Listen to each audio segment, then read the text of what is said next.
Imagine a doctor, someone you trust with your life, turning out to be one of the deadliest serial killers in history. A man who took an oath to save lives but instead ended over 500 of them. For years, he operated undetected, until one tiny mistake brought his reign of terror to an end. A doctor. A man sworn to heal. A trusted figure in society. But what if that very person was hiding a dark secret? What if, instead of saving lives, he was taking them?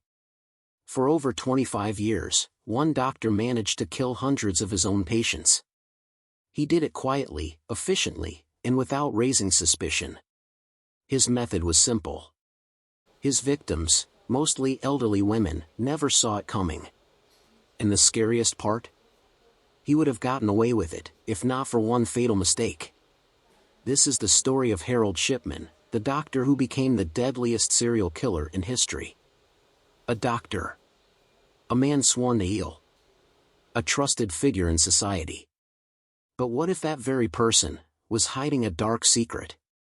What if, instead of saving lives, he was taking them? For over 25 years, one doctor managed to kill hundreds of his own patients. He did it quietly, efficiently, and without raising suspicion. His method was simple. His victims, mostly elderly women, never saw it coming. And the scariest part? He would have gotten away with it, if not for one fatal mistake. Harold Frederick Shipman was born in Nottingham, England, in 1946. From an early age, he showed signs of intelligence and ambition. But something happened in his teenage years that would leave a lasting mark on him. His mother, Vera, was diagnosed with lung cancer. Harold watched helplessly as she suffered until doctors gave her morphine. He saw how the drug eased her pain, how it allowed her to slip away peacefully. And in that moment, something clicked in his mind. Determined to become a doctor, Shipman studied medicine at Leeds University and eventually became a general practitioner. He was well respected, admired by patients, and trusted by his colleagues. But beneath the surface, his fascination with morphine never faded. It would soon become his weapon of choice. Shipman's dark obsession nearly ended before it even began. In 1975, just a few years into his career, he was caught forging prescriptions to obtain large amounts of pethidine, a powerful opioid similar to morphine. He was fined and briefly entered a drug rehabilitation program. But shockingly, he was allowed to continue practicing medicine. If only they had stopped him then, hundreds of lives could have been saved. After his drug scandal, Shipman moved to Hyde, a small town near Manchester. He set up his own practice and quickly gained a reputation as a caring, compassionate doctor, especially among the elderly. But no one knew what was happening behind closed doors. Shipman had perfected his method. He would visit elderly patients in their homes, administer a lethal dose of morphine, pure medical-grade heroin, and then calmly falsify their medical records to state they had died of natural causes. His victims' families never suspected a thing. After all, these were elderly patients. Their deaths weren't unusual. There was no struggle, no sign of foul play. And because Shipman was the one signing the death certificates, no one questioned him. For over 2 decades, Harold Shipman killed with impunity. But in 1998, his greed led to his downfall. His final victim was 81-year-old Kathleen Grundy, a wealthy widow and former mayor of Hyde. Unlike many of his other victims, she was in excellent health. Yet, after a routine visit from Shipman, she was found dead in her home the next day. Her daughter, Angela Woodruff, a lawyer, was stunned when she received news of her mother's new will.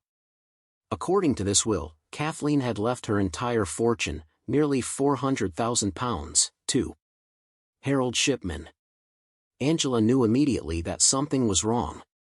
The will was fake. The signature was forged. And the man behind it was none other than her mother's doctor. Angela went to the police, and soon, investigators began looking into Shipman's history. What they found was horrifying. Over 500 of his patients had died under his care, many of them under suspiciously similar circumstances. When Kathleen Grundy's body was exhumed, tests confirmed she had been poisoned with a massive dose of morphine, administered just hours before her death. Shipman was arrested and charged with murder. In 2000, Harold Shipman was convicted of 15 counts of murder, though experts believe he killed over 500 people.